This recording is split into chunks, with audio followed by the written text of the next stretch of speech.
Je voudrais d'abord rappeler que le HCERES évalue chaque année en moyenne 60 établissements d'enseignement supérieur, 500 unités de recherche, 60 écoles doctorales, 400 masters, 600 licences.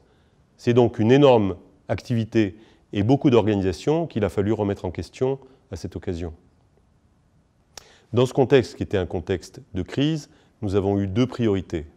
La première, c'était d'être à l'écoute des établissements qui étaient face à la transition vers le distanciel, face au premier confinement, à l'organisation des examens, etc., etc. Ils n'avaient vraiment pas la tête à l'évaluation, il fallait leur faciliter la vie.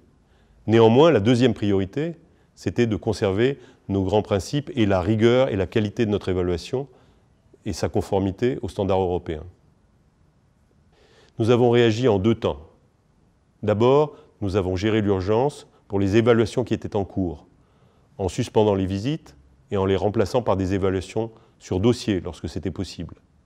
Dans un deuxième temps, nous avons réfléchi à l'organisation de la campagne d'évaluation qui était en cours et aux campagnes ultérieures. Nous avons étalé le calendrier de la campagne en cours sur 2 années universitaires et nous avons décalé les vagues ultérieures.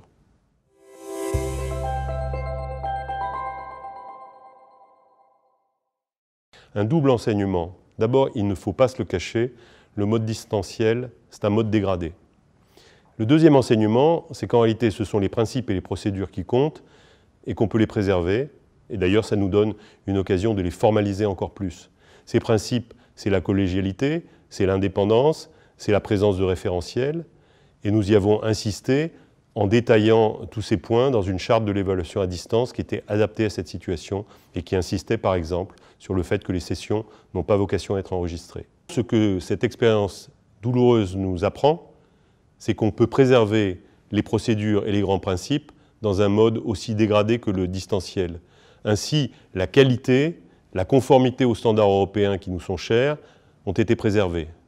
Au fond, ce que nous avons appris à cette occasion, c'est qu'on pouvait être contraint par la forme sans transiger sur le fond de l'expertise.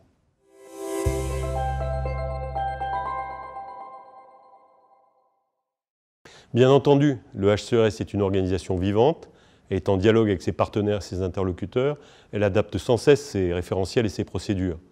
Comme les circonstances nous ont amenés à étaler les opérations de la vague B sur 2 ans, cela va nous laisser un peu de temps pour réfléchir à nos procédures et à la manière de les faire évoluer.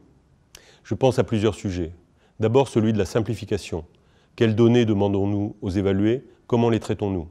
Je pense aussi à la question de l'articulation entre la notion de site et la notion d'établissement. Dans quel cas est-ce que l'évaluation du site reste pertinente?